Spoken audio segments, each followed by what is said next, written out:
Assalamualaikum warahmatullahi wabarakatuh. Salam solusi untuk berdiskusi. Perkenalkan, nama saya Yusra Ardini Pane dari kelas IP2 dengan NIM 0601232042. Di sini saya akan menjelaskan penjelasan mengenai materi tentang korupsi.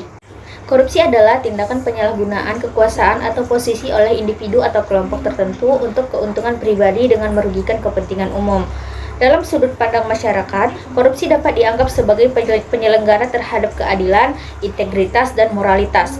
Praktik korupsi seringkali dipandang sebagai tindakan yang tidak etis dan merugikan masyarakat secara luas. Korupsi juga dapat menciptakan ketidakadilan sosial dengan memperkuat kesenjangan antara yang kaya dan yang miskin, serta menghambat akses masyarakat terhadap layanan publik yang seharusnya mereka terima.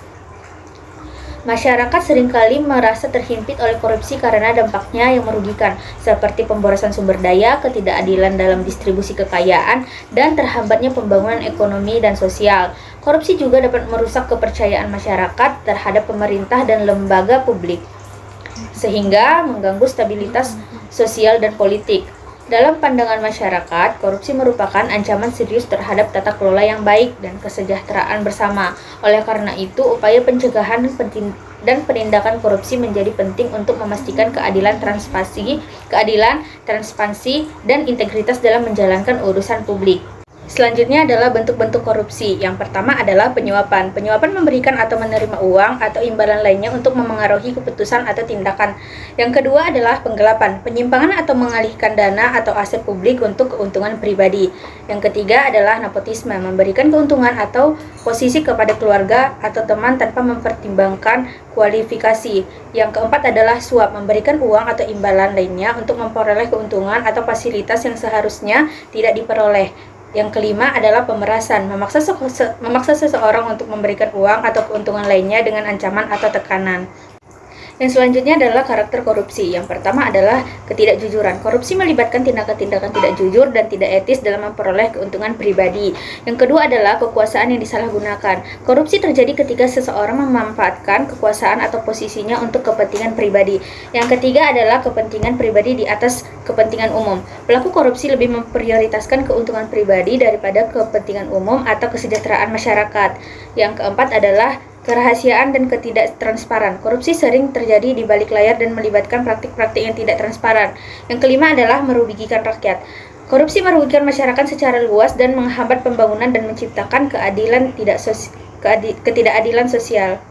Dampak korupsi sangat merugikan dan dapat dirasakan dalam berbagai aspek kehidupan. Berikut adalah beberapa dampak korupsi beserta penjelasannya. Yang pertama adalah merusak kepercayaan publik. Korupsi mengurangi kepercayaan masyarakat terhadap pemerintah dan institusi publik karena tindakan korupsi menunjukkan ketidakmampuan untuk menjalankan tugas dengan adil dan jujur. Yang selanjutnya adalah menghambat pembangunan ekonomi. Korupsi menyebabkan pemborosan sumber daya, penyalahgunaan kekuasaan, dan pengalihan dana yang seharusnya digunakan untuk pembangunan ekonomi. Hal ini menghambat pertumbuhan ekonomi yang berkelanjutan dan berdampak negatif pada kesejahteraan masyarakat. Yang selanjutnya adalah menciptakan ketidakadilan sosial. Korupsi memperburuk kesenjangan sosial dan ekonomi antara yang kaya dan yang miskin.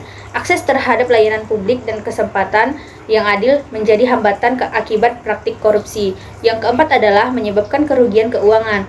Korupsi mengakibatkan kerugian keuangan bagi negara dan masyarakat karena dana publik disalahgunakan untuk kepentingan pribadi. Hal ini menyebabkan defisit anggaran dan membatasi kemampuan pemerintah untuk menyediakan layanan yang berkualitas. Yang kelima adalah merugikan sektor publik. Korupsi merusak tata kelola yang baik dan menghambat penyediaan pelayanan publik yang efektif. Kinerja sektor publik terganggu akibat praktik korupsi yang merugikan kepentingan umum. Dengan pemahaman akan dampak-dampak korupsi ini, penting bagi masyarakat untuk bersatu melawan korupsi dan membangun tata kelola yang bersih dan transparan. Sebagai generasi muda, kita dapat mengambil langkah-langkah berikut untuk melawan korupsi. Yang pertama adalah edukasi dan kesadaran. Tingkat pemahaman tentang bahaya korupsi dan pentingnya integritas dalam kehidupan sehari-hari. Yang kedua adalah keterlibatan aktif, ikut serta dalam gerakan anti korupsi seperti kampanye, transparansi, dan akuntabilitas. Yang ketiga adalah menjadi contoh, tunjukkan integritas dan moralitas dalam tindakan dan keputusan kita. Yang keempat adalah pendidikan dan pelatihan, dukungan program pendidikan anti korupsi dan pelatihan etika generasi muda. Yang kelima adalah advokasi dan pengawasan, berperan sebagai pengawasan dan advokat untuk memastikan tata kelola yang baik dan di berbagai sektor. Dengan langkah-langkah ini, generasi muda dapat berperan aktif dalam memerangi korupsi dan membangun masyarakat yang lebih baik dan adil. Sekian penjelasan saya tentang materi korupsi. Salam solusi. Sampai bertemu kembali. Wassalamualaikum warahmatullahi wabarakatuh.